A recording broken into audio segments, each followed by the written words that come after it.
The moment Maya Thompson walked through the glass doors of Thornfield Industries, she knew everyone could see something was wrong. Her hands trembled as she swiped her ID badge, and she pressed her lips together to keep them from quivering. The call from her mother had come just as she was pulling into the parking garage, and now her entire world felt like it was tilting sideways. Her younger brother had been in a car accident. He was alive, but the details were murky, and her mother's panicked voice kept echoing in her head. The hospital bills were already stacking up, and her father's construction business had been struggling for months. They needed help, the kind of help Maya didn't have to give.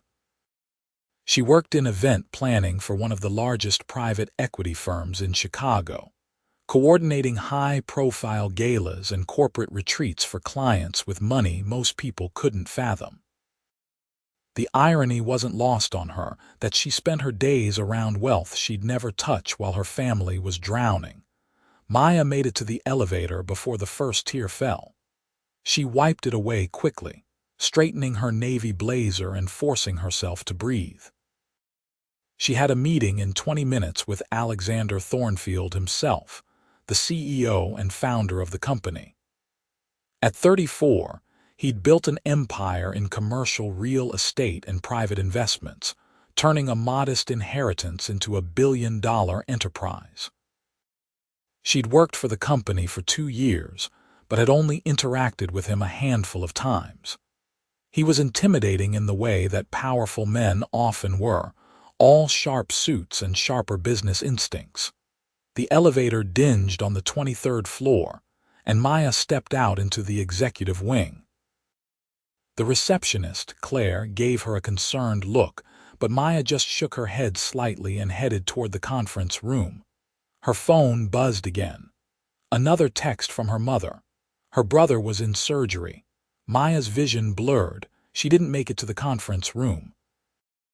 Instead, she found herself standing in the hallway outside Alexander's private office, one hand pressed against the wall to steady herself. Her breathing was coming too fast, and she couldn't seem to stop shaking. The door to Alexander's office opened, and she looked up to find him standing there, his dark eyes taking in her state immediately. He was tall, easily 6'2", with black hair that was just slightly too long to be corporate standard and a jawline that belonged in magazines. He wore a charcoal suit that probably cost more than her monthly rent. "Miss Thompson," he said, his voice low and measured. Maya tried to speak, but nothing came out. Another tear slipped down her cheek, and she quickly brushed it away, humiliated. Alexander didn't ask questions. He didn't demand an explanation, or look at her with the irritation of a busy executive whose time was being wasted. Instead, he stepped back and held his office door open wider. "Come inside," he said simply. Maya hesitated, but another wave of emotion crashed over her, and she realized she couldn't go back out to the main floor like this. She stepped into his office, and he closed the door behind her with a quiet click. The sound of it shutting felt like a barrier against the rest of the world, and some of the pressure in her chest eased slightly. His office was massive, with floor-to-ceiling windows overlooking the Chicago skyline. The furniture was sleek and modern, all dark wood and leather. He gestured toward a chair, but Maya couldn't sit. She stood there, arms wrapped around herself, trying desperately to pull herself together. Alexander walked past her to a small bar cart in the corner and poured water into a glass. He brought it to her, and she took it with shaking hands. "Thank you," she managed to whisper. He nodded once and then moved to his desk, not hovering but not leaving either. He gave her space while staying present, and somehow that balance was exactly what she needed. He didn't ask why she was falling apart in his office. He didn't demand she explain herself or tell her to get back to work. He just let her exist in her moment of crisis without judgment. Maya sipped the water and focused on her breathing. In through the nose, out through the mouth. After what felt like an eternity but was probably only a few minutes, she found her voice. "I'm sorry," she said, her voice still unsteady. "My brother was in an accident. I just found out and I shouldn't have come in, but we had the meeting and I didn't know what else to do." Alexander's expression shifted slightly, something that might have been concern crossing his features. "Is he going to be okay?" "I don't know. He's in surgery. My mother called right before I got here, and she was so upset I could barely understand her." Maya set the glass down on the edge of his desk because her hands wouldn't stop shaking. "I should go to the hospital. I don't even know why I came upstairs. I should have just turned around." "You're in shock," Alexander said matter-of-factly. "Sit down before you fall down. It wasn't a request." Maya sank into the chair, and he moved around his desk to sit on the edge of it, closer to her level.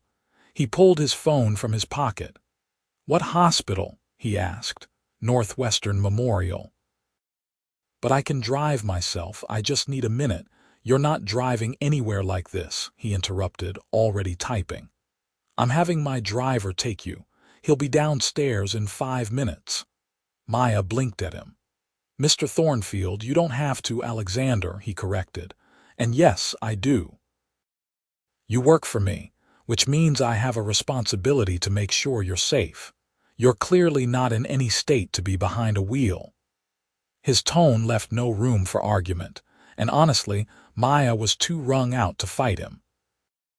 The idea of not having to navigate traffic while her mind was spinning in 1,000 directions was an enormous relief. "The meeting," she started to say, but he waved it off.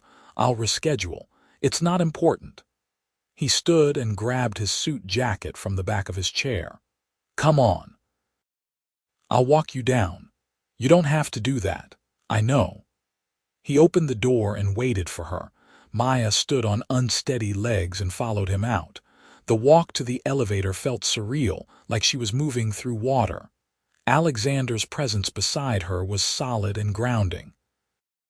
He didn't try to fill the silence with empty platitudes or reassurances he couldn't guarantee. He just walked with her, and that simple act of solidarity meant more than words could have. When they reached the lobby, a sleek black car was already waiting at the curb. Alexander opened the door for her himself. "Marcus will take you wherever you need to go," he said. "And Maya," she looked up at him, startled by the use of her first name, "don't worry about work. Take whatever time you need. I'll have HR handle everything." Maya's throat tightened. "Thank you," she whispered. He nodded once, and she slid into the car. As it pulled away from the curb, she watched him through the window. He stood there for a moment, hands in his pockets, watching the car leave before turning and heading back inside. The hospital was chaos. Maya found her mother in the surgical waiting area, her face pale and drawn. Her father was there too, looking older than she'd ever seen him. They clung to each other, and a doctor came out an hour later to tell them that Maya's brother, Jake, would be okay. He had a broken leg and some internal bruising, but he'd been lucky. The other driver had run a red light, and it could have been so much worse. Relief flooded through Maya so intensely that her knees buckled, and she had to sit down. Her mother was crying, and her father was trying to hold it together, but failing. Jake would need physical therapy, and he'd be out of work for months. He was a personal trainer, and the injury would affect everything. Maya stayed at the hospital for hours, sitting with her family, holding her mother's hand, trying to figure out how they were going to manage this. The medical bills, even with insurance, would be substantial. Jake's rent wouldn't pay itself, and he had student loans from his sports medicine degree. Her parents were already stretched thin. When she finally made it home to her tiny apartment in Wicker Park, it was after midnight. She collapsed on her couch, too exhausted to even change out of her work clothes. Her phone had been on silent, and when she checked it, she found several messages from her assistant and one from an unknown number. The unknown number simply said, "Hope everything is okay. Take as much time as you need." At Alexander Thornfield had somehow gotten her personal cell number and sent her a message. Maya stared at it for a long moment, warmth spreading through her chest. He didn't have to do that. He didn't have to send his car or excuse her from work or check in on her. But he had. She fell asleep on the couch with her phone still in her hand. The next few days were a blur of hospital visits and family crisis management. Jake came through surgery better than expected, but the road to recovery would be long. Maya spent her time coordinating with insurance companies, helping her parents navigate paperwork, and trying to keep everyone's spirits up. She didn't go back to work for 4 days. Every morning, she woke up intending to at least check her email, but something always came up. Her mother needed help at the hospital, or her father needed someone to deal with the auto insurance claim, or Jake needed company because he was going stir-crazy in his hospital bed. On the 5th day, Maya finally returned to the office. She'd sent several emails to her team, apologizing for her absence and trying to catch up on what she'd missed. Her assistant, Rebecca, had assured her that everything was under control, but Maya still felt guilty. She arrived early, before most of the office was in, and headed straight to her desk on the 14th floor. There was a stack of folders waiting for her, notes from Rebecca about upcoming events and client meetings. Maya dove in, grateful for the distraction. She was so focused on her work that she didn't notice Alexander approach until he was standing right beside her desk. She jumped, nearly knocking over her coffee. "Sorry," he said, though he didn't look particularly sorry. "Didn't mean to startle you." "Mr. Thornfield," Maya said, standing quickly. "I was going to come by your office later to thank you for everything you did last week. The car, the time off, everything. It was incredibly generous." "Alexander," he corrected again. "And you don't need to thank me. How's your brother?" "He's going to be okay. It'll take time, but he'll recover." Maya found herself wanting to say more to explain the whole situation, but she stopped herself. Alexander Thornfield didn't need to hear about her family's financial problems. He nodded, studying her face for a moment. "You look exhausted." "I'm fine," Maya lied. "You're a terrible liar."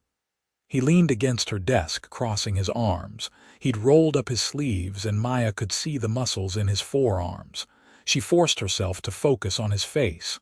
"When's the last time you ate a real meal?" Maya opened her mouth to respond, then closed it. She genuinely couldn't remember.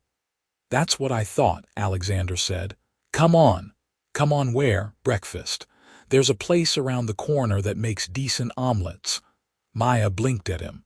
"You want to have breakfast with me?" "Unless you have a better offer." "I have a mountain of work to catch up on. It'll still be here when you get back. Let's go." There was something in the way he said it, not quite an order but not exactly a suggestion either, that made Maya grab her purse and follow him. They took the elevator down in silence, and Maya tried not to overthink what was happening. Her CEO was taking her to breakfast. This was probably some kind of wellness check, making sure his employee wasn't on the verge of a breakdown. The restaurant was a small diner tucked between 2 high rises, the kind of place that had been there for decades and somehow survived, despite the gentrification happening all around it. The hostess greeted Alexander by name and led them to a booth in the back. "You come here often?" Maya asked, sliding into the worn vinyl seat. "A few times a week. Best coffee in the city, and they don't care if I sit here for hours working." He picked up a menu and handed it to her. "Order whatever you want." Maya scanned the menu, her stomach growling in response to the list of options. When had she last eaten? She'd had coffee this morning, but before that, maybe a granola bar yesterday afternoon. The waitress came by, and Maya ordered scrambled eggs with toast and bacon. Alexander ordered the same, plus a short stack of pancakes that he said they'd share. When the waitress left, Maya found herself looking across the table at a man she'd barely spoken to before last week, wondering how she'd ended up here. "You're trying to figure out what this is," Alexander said, reading her expression. "A little bit, yeah," Maya admitted. "It's breakfast." Nothing more complicated than that. He leaned back in the booth, his long legs stretched out under the table. "Although if I'm being honest, I wanted to make sure you were actually okay. You looked pretty shaken last week." I am. It's been a rough few days." Maya wrapped her hands around the coffee mug the waitress had just set down. "But I'm managing. We all are." "What happened with the accident?" Maya found herself telling him the whole story. How Jake had been driving home from the gym when someone ran a red light and T-boned his car. How her mother had called her in a panic. How the bills were piling up and her family was struggling to figure out how to manage everything. She didn't mean to say so much, but Alexander listened with such focused attention that the words just kept coming. When she finally stopped, she felt embarrassed. "Sorry, you didn't ask for my entire life story. I asked about the accident. You needed to talk. Don't apologize." The food arrived and Alexander pushed half the pancakes onto her plate without asking. "Eat. Then tell me more about your family." So Maya did. She told him about growing up in a working-class neighborhood on the South Side, about her father's construction business that had been hit hard by the pandemic and never quite recovered. She talked about Jake and his dreams of opening his own gym someday, dreams that now felt further away than ever. She even told him about her own struggles with student loan debt and the constant financial stress that seemed to define her 20s. Alexander listened to all of it, asking questions here and there, but mostly just letting her talk. When she finally ran out of words, she felt lighter somehow, like she'd been carrying all of this alone and now someone else knew the weight of it. "Thank you for listening," she said quietly. "Thank you for trusting me with it." Alexander finished his coffee and signaled for the check. "I have a proposition for you." Maya's stomach tightened. "What kind of proposition?" "A professional one," he clarified quickly, catching the wariness in her tone. "I've been looking for someone to head up a new division, managing all events and public relations for my companies. It's a director-level position, significant pay increase, more responsibility. I think you'd be perfect for it." Maya stared at him. "You're offering me a promotion." "I'm offering you an interview. But yes, if it goes well, which I think it will, the job is yours." "Why?" "Because you're good at what you do. You've coordinated some of our biggest events flawlessly. You're organized, creative, and you handle pressure well. I've had my eye on you for a while." Maya didn't know what to say. A director position would mean a substantial salary increase, the kind of money that could actually help her family. But she also didn't want charity, especially not from her CEO after she'd just unloaded all her problems on him. "I don't want you to offer me this because you feel sorry for me," she said carefully. Alexander's expression hardened slightly. "I don't do charity in business, Maya. If I didn't think you could do the job, I wouldn't offer it. Your personal situation has nothing to do with this." "Then why bring it up over breakfast where I just told you how much my family is struggling?" "Because I'm not good at timing." He ran a hand through his hair, looking frustrated. "Look, I've been planning to create this position for months. I had HR draw up the job description last quarter. I was going to start interviewing candidates next month, but then last week happened, and I realized the person I wanted for the job was already in the building.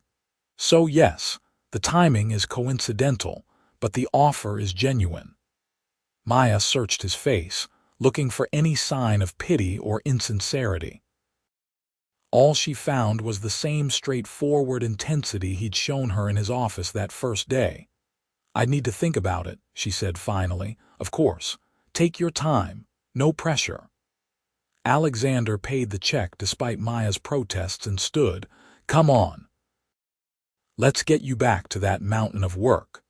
They walked back to the office in comfortable silence, and Maya couldn't shake the feeling that something fundamental had shifted between them.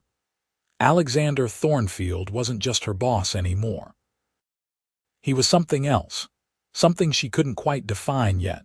Over the next few weeks, Maya threw herself into work while also managing her family crisis. Jake was released from the hospital and moved into their parents' house so they could help him with physical therapy.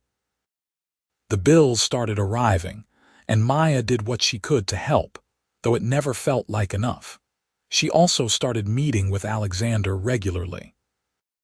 What began as discussions about the potential new position evolved into longer conversations about business strategy, company culture, and their respective visions for what events could accomplish beyond just networking and publicity. Alexander was brilliant in a way that surprised her. He didn't just think about profits and margins. He thought about impact and legacy, about building something that mattered. Their breakfast meetings became a weekly occurrence, then twice weekly. Maya told herself it was professional development, but she couldn't ignore the way her heart sped up whenever she saw his name on her calendar. Or the way he looked at her sometimes, like he was seeing past all her professional polish to something deeper underneath. She accepted the position after 3 weeks of consideration. Alexander officially announced it at a company meeting, and Maya moved into a new office 2 floors up. The salary increase was substantial enough that she was able to help her parents with Jake's medical bills without completely draining her own savings. The new role was demanding, but exhilarating. Maya had a team of 5 people reporting to her, and she was responsible for everything from corporate events to media strategy for Alexander's various business ventures. She worked longer hours than ever before, but she loved it. And if she was being honest with herself, a large part of why she loved it was because it meant more time working directly with Alexander. They developed a rhythm, a way of working together that felt seamless. He'd sketch out an idea, and she'd figure out how to execute it. She'd propose a concept, and he'd poke holes in it until it was stronger. They challenged each other, pushed each other, and somehow in the process, they became friends. Or at least, that's what Maya told herself. Friends didn't notice the way someone's eyes crinkled when they laughed, or the exact shade of green in their irises when the sunlight hit them right. Friends didn't feel electricity when their hands accidentally brushed over a shared document. Friends didn't lie awake at night replaying conversations and analyzing every word for hidden meaning. Maya was falling for Alexander Thornfield, and she had no idea what to do about it. 3 months into her new role, Alexander invited her to a charity gala that his company was sponsoring. It was one of the biggest events of the Chicago social season, and while Maya had been involved in planning it, she'd assumed she'd be working it, not attending as a guest. "I need a +1," Alexander said, standing in her office doorway one afternoon in early September. "And before you say anything, this isn't a date. It's work. Mostly work. There's a lot of networking, and it'll be good for you to be seen there in your new role." Maya tried to ignore the small stab of disappointment at his clarification that it wasn't a date. "I should probably be backstage making sure everything runs smoothly. I have a team for that. I need you out front with me." He leaned against the doorframe, and Maya was struck again by how unfairly attractive he was. "Please." The please did it. Maya agreed, and then spent the next week in a mild panic about what to wear. The gala was black tie, which meant she needed something formal, but everything in her closet was either too casual or too worn. She couldn't afford a new designer gown on her current budget, even with the raise. Her mother and Jake's ongoing expenses had eaten through most of her extra money. Jake was doing better, back to working part-time training a few select clients, but he still had months of recovery ahead. Maya had been sending money home regularly, and while she didn't regret it, it meant her own finances were still tight. She was in her office, researching dress rental options online when Alexander appeared with 2 garment bags. "What are those?" Maya asked. "Options. For the gala." He laid them across her couch. "My sister left these at my place after some event last year. You're about the same size and she said I could donate them. Figured you might want first pick before I send them off." Maya stood and walked over to the garment bags, suspicious. "Your sister, Caroline. She's in New York now. Buys too many dresses and forgets about them." He unzipped the first bag to reveal a stunning navy gown with delicate beading. The second was a deep emerald green with a flowing skirt. "These are beautiful," Maya said, running her fingers over the fabric of the green dress. "And probably cost more than my rent. Which is why they shouldn't go to waste. Try them on. If they don't fit or you hate them, no harm done." Maya looked at him, trying to figure out if this was another one of those gestures that walked the line between generous and too much. But his expression was neutral, businesslike even. "Okay," she said finally. "Thank you. Let me know which one you pick." He headed for the door, then paused. "And Maya, you'll look stunning in either one." He was gone before she could respond, leaving her standing there with 2 designer gowns and a heart that was beating way too fast. She tried them both on after everyone else had left for the day, using her office bathroom as a makeshift dressing room. The navy one was lovely, but the green one fit like it had been made for her. The color brought out the hazel in her eyes and complemented her light brown skin in a way that made her feel beautiful for the first time in months. She took a photo in her office mirror and sent it to her mother, who responded with approximately 7 excited emojis and a demand to know who she was dressing up for. Maya ignored the question. The night of the gala, Alexander picked her up from her apartment in his car. When she opened the door, his expression froze for just a moment before something warm and intense flashed across his features.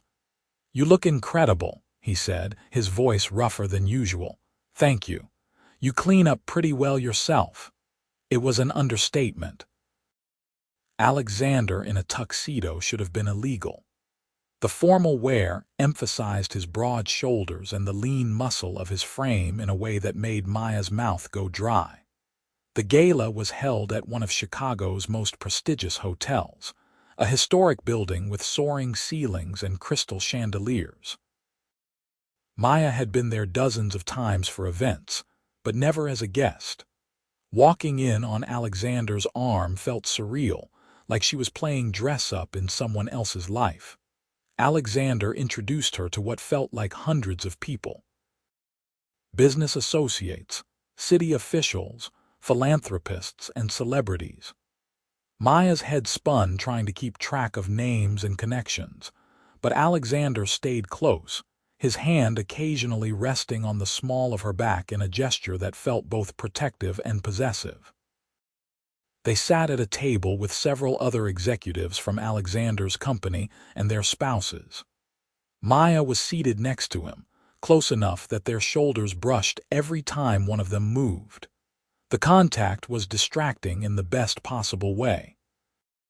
Dinner was served, speeches were given, and donations were pledged for the children's hospital the event was benefiting. Maya watched Alexander bid $50,000 on a vacation package during the silent auction without blinking, the amount more than her entire yearly salary used to be. The reminder of the gap between their worlds should have been sobering, but instead, she found herself drawn to the passion in his voice when he talked about the hospital's mission. After dinner, a band started playing and couples moved to the dance floor. Alexander leaned close to her, his breath warm against her ear. "Dance with me." It wasn't work anymore. They both knew it.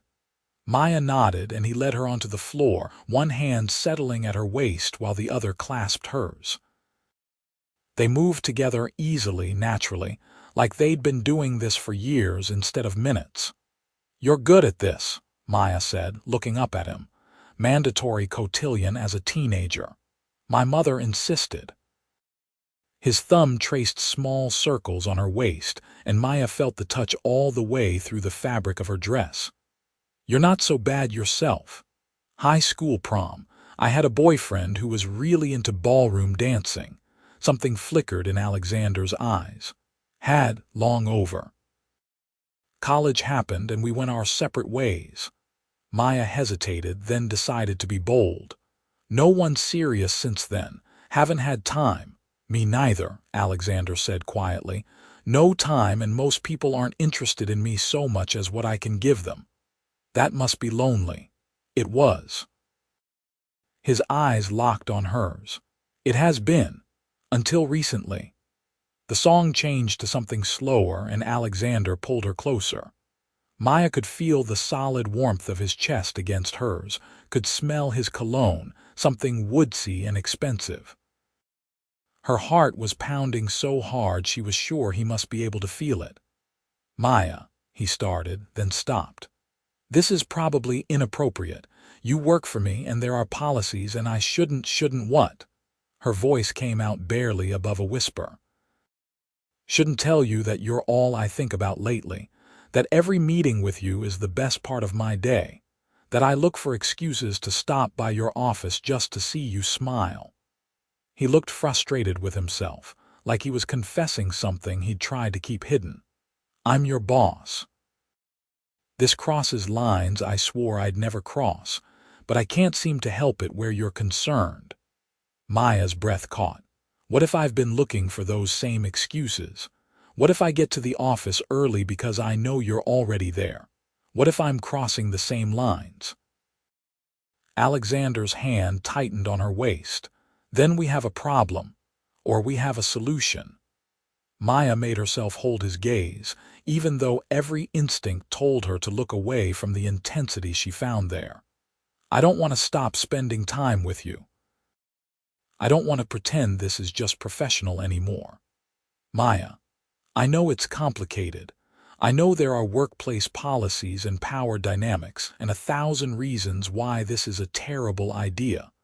But I also know that I haven't felt this way about anyone in years, maybe ever. And I think you feel it too." "I do," he admitted. "God help me, I do." The song ended, but they stayed where they were, locked in their own bubble while the rest of the gala swirled around them. Finally, Alexander seemed to make a decision. "Let's get out of here," he said. They made their excuses to the other people at their table, Alexander smoothly explaining that they had an early meeting the next day. No one questioned it. Within minutes, they were in his car, the city lights blurring past the windows as his driver navigated through downtown traffic. "Where are we going?" Meyer asked. "My place. If that's okay. We should talk, actually talk, away from work and crowds and everyone watching." Maya nodded, and they fell into silence for the rest of the drive. Alexander's penthouse was in a luxury building overlooking Lake Michigan, all clean lines and expensive furnishings. Floor-to-ceiling windows showcased a breathtaking view of the water, moonlight glittering on the waves. "Drink?" Alexander asked, shrugging off his tuxedo jacket and draping it over a chair. "Water is fine." He brought her a glass and poured himself 2 fingers of whiskey. They stood at the windows, looking out at the city, the silence between them heavy with everything unsaid. "I need to be clear about something," Alexander finally said. "If we do this, if we pursue whatever this is between us, it changes everything. Your position at the company, our working relationship, all of it gets complicated. I know.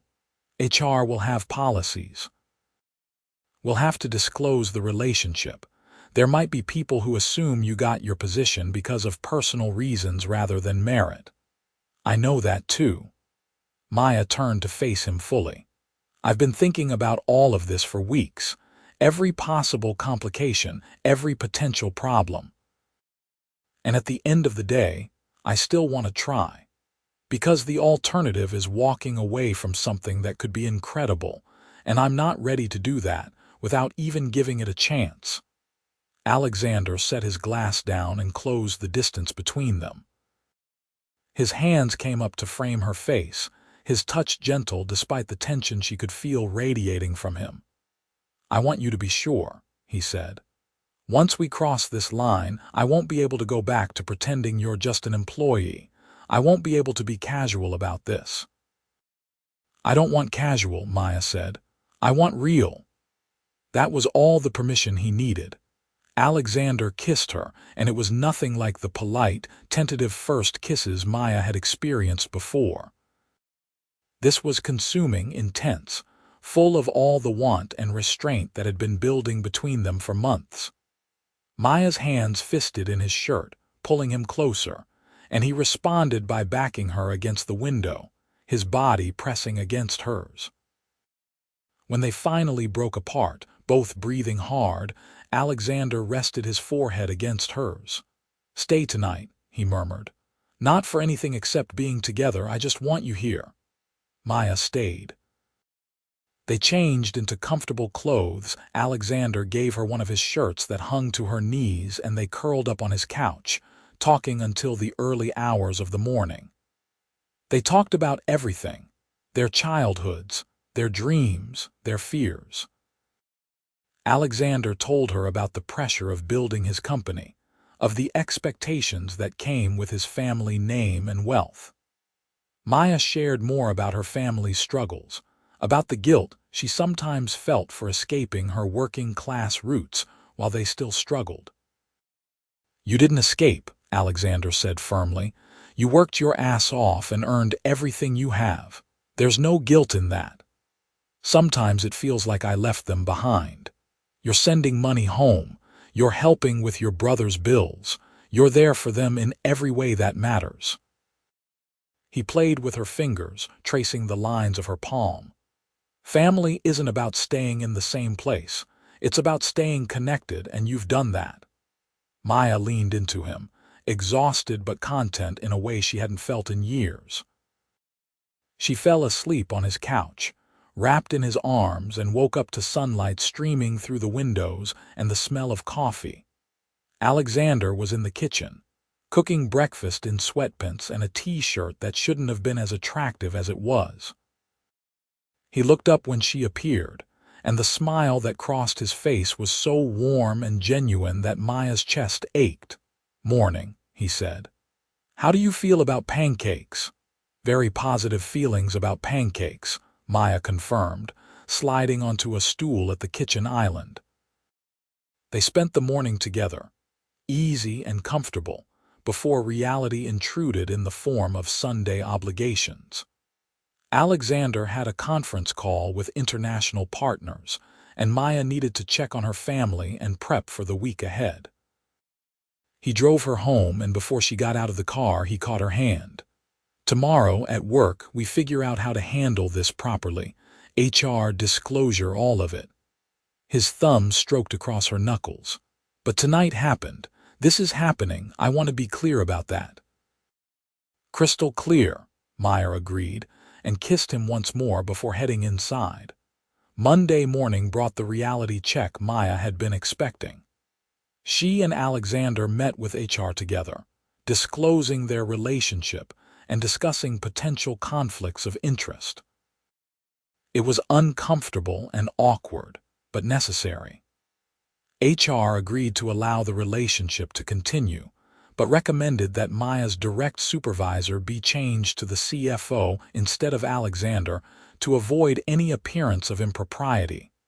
The gossip started almost immediately. Maya caught whispers in the break room, noticed pointed looks from colleagues. Some people were supportive, but others clearly thought she'd slept her way into her position. It stung, even though Maya had known it was coming. Alexander was furious on her behalf. He wanted to address it company-wide to make a statement defending Maya's qualifications and accomplishments. She talked him down from that particular ledge, pointing out that it would only draw more attention to the situation. "I can handle some gossip," she told him. "I've dealt with worse."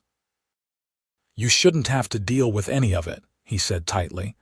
They were in his office after hours, the building mostly empty. "You earned your position. Everyone should know that. They do know it. The people whose opinions matter know it. The rest will either figure it out or they won't, but their opinions don't change the truth." Alexander pulled her close, pressing a kiss to her forehead. "You're handling this better than I am. One of us has to be rational." Maya pulled back to look at him. "Besides, I knew what I was signing up for. You're worth it." His eyes softened. "I don't know what I did to deserve you. Gave me a ride to the hospital and didn't ask questions," Maya said simply. "Saw me at my worst and didn't look away. That's rare, Alexander. That matters." They navigated the next few weeks carefully, maintaining professional boundaries at work while building their relationship outside of it. Alexander took her to quiet restaurants where they could talk without being recognized, and to his lake house, where they spent entire weekends disconnected from the world. Maya introduced him to her family, nervous about the gap between their worlds, but her parents loved him immediately. Her father appreciated Alexander's straightforward manner and work ethic, while her mother was charmed by his attentiveness to Maya. Jake was the hardest sell, protective of his older sister and suspicious of the wealthy CEO who'd swept into her life. But after a long conversation about physical therapy and sports medicine, Alexander had funded a research grant for innovative PT techniques. Jake warmed up to him. "He's good for you," Jake told Maya one afternoon while they were at their parents' house. "I haven't seen you this happy in years." "I am happy," Maya admitted. "Terrifyingly happy." "Why terrifyingly?" "Because I keep waiting for something to go wrong, for this to be too good to be true." Jake squeezed her shoulder. "Maybe it's just good. Not everything has to fall apart, Maya. Sometimes things actually work out." As fall turned to winter, Maya started to believe him. She and Alexander fell into a rhythm that felt sustainable, real. They worked together during the day, pushing each other professionally and creating incredible events and campaigns for the company. At night, they were just Alexander and Maya, two people learning each other's rhythms and building something that felt solid. Alexander was different from anyone Maya had dated before. He was decisive and confident, but never dismissive of her opinions. He had strong ideas, but listened when she disagreed. He was generous without being condescending, supporting her family's needs without making it feel like charity. When Jake needed a specialized piece of physical therapy equipment that insurance wouldn't cover, Alexander arranged for his company's health fund to donate it to the facility Jake used, benefiting not just him but dozens of other patients. Maya fell more in love with him every day, though neither of them had said the words yet. It felt too big, too significant, and Maya was scared to be the first to voice it. The first time Alexander said he loved her was in the most ordinary moment imaginable. They were at her apartment on a Sunday morning, Maya cooking breakfast while Alexander sat at her tiny kitchen table reading the newspaper. She was complaining about a difficult client who kept changing requirements for an upcoming event, gesturing with a spatula for emphasis, when she looked over and found him staring at her with an expression so tender it made her breath catch. "What?" she asked. "I love you," he said simply, like it was the most obvious thing in the world. "I'm completely in love with you, and I needed you to know." Maya set down the spatula carefully, turned off the stove, and walked over to him. She straddled his lap in the kitchen chair, framing his face with her hands. "I love you too," she said. "So much it scares me sometimes." Alexander kissed her, deep and slow, and the scrambled eggs burned in the pan, but neither of them cared. They said it constantly after that, like making up for lost time. Good morning, I love you. Drive safe, I love you. Random texts during the day that just said the three words. Maya had never felt so certain of anything in her life. 6 months into their relationship, Alexander asked her to move in with him. Maya hesitated, not because she didn't want to, but because it felt like such a massive step. Her apartment was tiny and dated, but it was hers. The first place she'd ever lived alone, the first space that was entirely her own. Keep it, Alexander said when she tried to explain. Keep your apartment, rent it out or use it as an office or just hold on to it as a backup plan. I don't care. I just want to wake up next to you every morning.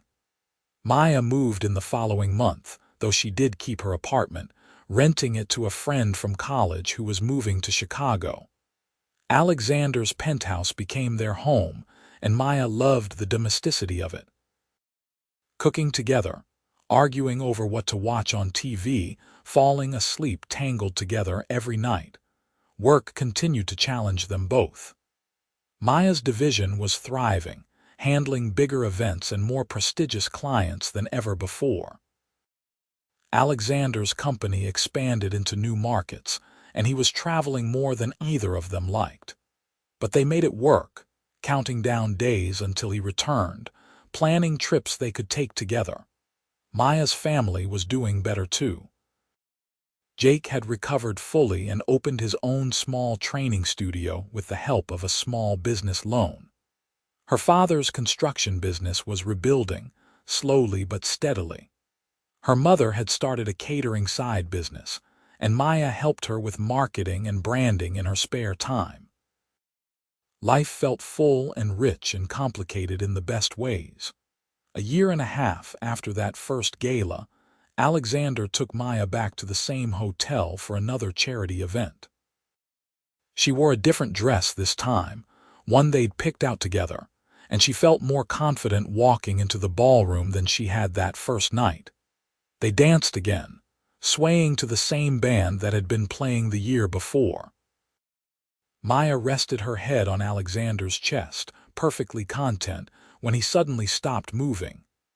"Maya," he said, and something in his tone made her look up. He was lowering himself to one knee, right there in the middle of the dance floor, pulling a small velvet box from his pocket. The room seemed to freeze, conversations dying out as people realized what was happening. "I practiced a speech," Alexander said, looking up at her with eyes that held everything love and hope and a hint of nervousness. "Something eloquent about how you changed my life and made me believe in the possibility of real partnership. But standing here now, all I can think is that I want forever with you. I want every morning and every argument and every ordinary moment. I want to build a life together, a family together. Maya Thompson, will you marry me?" The ring was beautiful, an emerald-cut diamond that caught the light and sparkled like stars. But Maya barely saw it because her eyes were filled with tears, and her heart was so full she thought it might burst. "Yes," she said, her voice breaking. "Yes, absolutely yes." Alexander stood and slid the ring onto her finger, then kissed her while the entire ballroom erupted in applause. Maya laughed against his lips, overwhelmed and deliriously happy. They were married 6 months later in a ceremony that blended both of their worlds. The venue was elegant but not ostentatious. The guest list a mix of Alexander's business associates and Maya's family and friends from every phase of her life. Jake was healthy and strong, walking Maya down the aisle alongside their father. Her mother cried through the entire ceremony, happy tears that matched the ones streaming down Maya's face as she said her vows. Alexander promised to love her through challenges and triumphs, to be her partner in all things, to never let the trappings of his wealth or success come between them. Maya promised to push him, challenge him, keep him grounded, and love him fiercely through whatever life brought them. They honeymooned in Italy. 2 weeks of complete disconnection from work and responsibility. They ate too much pasta, drank too much wine, and made love in a villa overlooking the Tuscan countryside. It was perfect in a way that felt almost unreal, except it was real. This was their life now. Back in Chicago, they settled into married life with surprising ease. Maya kept her position at the company, continuing to build her division into something she was proud of. She and Alexander were careful about boundaries, maintaining their professional relationship at work and their personal one at home. It wasn't always easy, but they'd learned how to navigate it. A year into their marriage, Maya found out she was pregnant. She told Alexander over dinner at home, nervous about his reaction even though they'd talked about wanting kids eventually. He stared at her for a long moment, processing, and then pulled her into his arms so tightly she could barely breathe. "We're having a baby," he said, wonder in his voice. "We're going to be parents." Their daughter was born on a snowy February morning, 7 pounds of perfect screaming fury. They named her Caroline Rose, after Alexander's sister and Maya's grandmother. Maya had never known it was possible to love someone so instantly and completely. Alexander was a natural father, patient and gentle in a way that made Maya fall in love with him all over again. Caroline was 6 months old when Maya's company won a major industry award for event planning, and she gave her acceptance speech with her daughter in the audience and her husband watching proudly from the front row. She thanked her team, her family, and Alexander, who'd believed in her from the beginning. Life wasn't perfect. They argued sometimes about work-life balance and whose turn it was to handle the 3 a.m. feeding. Alexander traveled too much, and Maya worked too many late nights. But they chose each other, every single day, and that choice made everything else manageable. On their 3rd wedding anniversary, they went back to that diner where Alexander had first taken Maya for breakfast. It was early morning, and they'd left Caroline with Maya's parents for a few hours to have time alone. "You know what I remember about that first breakfast?" Alexander said, reaching across the table to take her hand. "I remember thinking that you were the strongest person I'd ever met. You were falling apart, but you were still trying to hold yourself together, still trying to take care of everyone else. I remember thinking you were intimidating," Maya admitted, "this powerful CEO taking pity on his struggling employee. It was never pity. I know that now." Maya turned her hand over, lacing their fingers together. Her wedding ring caught the light, the diamond winking at her. "I know it was you seeing me, really seeing me when I needed someone to." "I see you every day," Alexander said, "and I fall more in love every time." They finished breakfast and walked back to the office building together, hand in hand. So much had changed since that morning when Maya had walked in shaking and broken after the call about her brother. Alexander had closed his office door that day and hadn't asked why yet, had given her space and grace and time to fall apart. That simple act of compassion had been the beginning of everything. Now, years later, they had built a life together that was better than anything Maya could have imagined. They had love and partnership, a beautiful daughter, careers that challenged them, and a future stretching out ahead full of possibility. As they rode the elevator up to their respective offices, Maya leaned into Alexander's side, breathing in the familiar scent of him. "I love you," she said, because she could, because they said it all the time now and it never got old. "I love you more," Alexander replied, kissing the top of her head. The elevator doors opened and they stepped out into their lives, together in all the ways that mattered. Whatever challenges came next, they'd face them the way they faced everything, side by side, hands clasped, hearts intertwined. It wasn't the fairy tale Maya had dreamed of as a girl, but it was better. It was real and complicated and earned in theirs, and that was more than enough. It was everything.